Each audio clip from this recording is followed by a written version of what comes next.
The 8th ICF Core Competency, which belongs to the subheading Cultivating Learning and Growth, and this is number 8, facilitates client growth. One of my earliest insights into whether a client is coachable or not was just realizing that a client is coachable when they are seeking growth. If someone doesn't want growth or change, they might not be the right candidate for the coaching journey. That's why this final competency really summarizes some of the essence of what coaching is about. Let's look at the definition. Partners with the client to transform learning and insight into action. Promotes client autonomy in the coaching process. This is often expressed through the wrapping up of the session. When you've got that final 10-15 minutes of a session and you want to collate all the insights and to make sure that even the most aspirational, abstract insights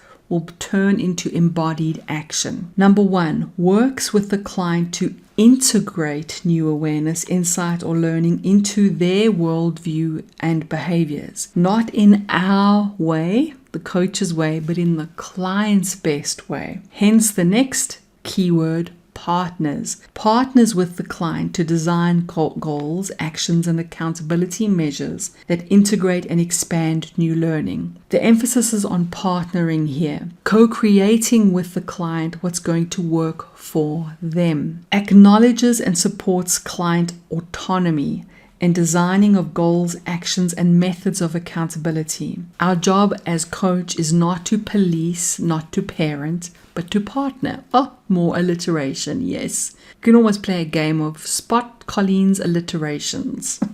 Is alliterations a word? I don't even know if there's a plural of that. Okay, so we are supporting our clients in their autonomy. We can be coaching, but they're doing the push-ups, right? They're going and living this, making it real in their lives. Number 4, supports the client in identifying potential results or learning from identified action steps. So they're looking at future scenarios here and they're starting to realize how they've learned, what they can continue to learn, and rolling that out into next steps. Invites the client to consider how to move forward, including resources, support, and potential barriers. If there hasn't been a discussion yet about obstacles, this should potentially be included at the final stage of a coaching session. A type of contingency planning where we're thinking about outer and inner obstacles. Partners with the client to summarize learning and insight within or between sessions. What I teach master coaches is that the session can be broadly described as step 1, 2, and 3, contracting, solutions, and actions. Now, it's not to say that there's no solutions found in step 1 or 3. There are overlaps, but it's to remind us, especially in the early stages of developing our coaching skills, that the emphasis in the early part of a session is on finding out what the client wants from a session,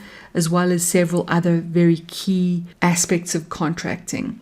Then we move into delivering that, which is what we call solutions, partnering with the client to achieve the contract. And in this final step 3, we really are looking at what's in the way, why is it in the way, and how can the client move forward. We're also partnering with the client to perhaps connect this session to previous sessions if there have been, so that there's some kind of continuity and context within all of their coaching. Finally, partners with the client to close the session. There's nothing worse than watching a beautiful movie and suddenly the titles show up and you go, is that the end?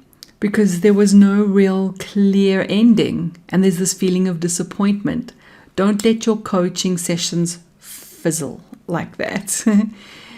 So I'm going to give you a couple of techniques and reminders and insights that will help you with facilitating client growth and wrapping up a session really strong. Reflect on the original contract, the thing that they said they wanted from the coaching session, the outcome, as well as the evidence that you created around that, which is the how will we know we're there detail, and the measure of success. That's something you put in place, hopefully at the beginning of the session, that would tell you when you got there in terms of perhaps even a scale of 0 to 10, etc. Include the learning that has happened at the level of who the client is, as well as what they've accomplished. So the who is the expansion of their sense of self, their values, their beliefs, their sense of purpose. Those aha moments that really stretch what I call the seeing and the being, the I and the I, the perception that is the I,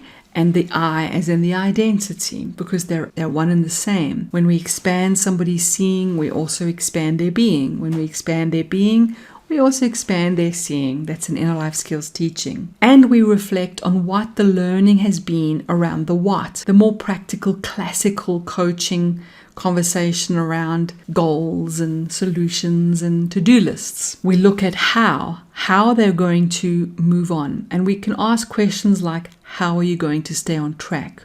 We can explore accountability planning. This can include a conversation around habits, change, research, experimentation, anything that your client decides would be a wonderful way to embody and integrate what they've discovered in the session. We want to look at what's helpful and what could also hinder their process.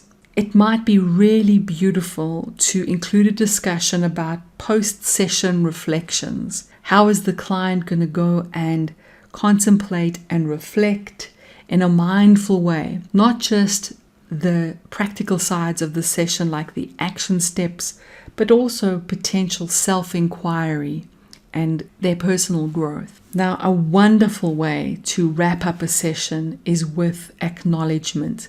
Acknowledgement can be used throughout the session, but what a lovely opportunity at the end of the session to acknowledge something that you saw, something sincere that you want to really celebrate with the client or recognize, an attitude, some words that really stood out for you, an insight, a strength, something about their talents, their skills, their character, their progress. And now you share that. And I think the key is with sincerity. So this is not creating acknowledgement just because it sounded like a good idea or it's on a list of things to include in your session. This is really just pausing, taking a moment, thinking about all you've seen and heard, finding something that feels true, using your intuition and sharing that. And then with the last moments, few minutes of a session, why not say to your client, with these last few minutes,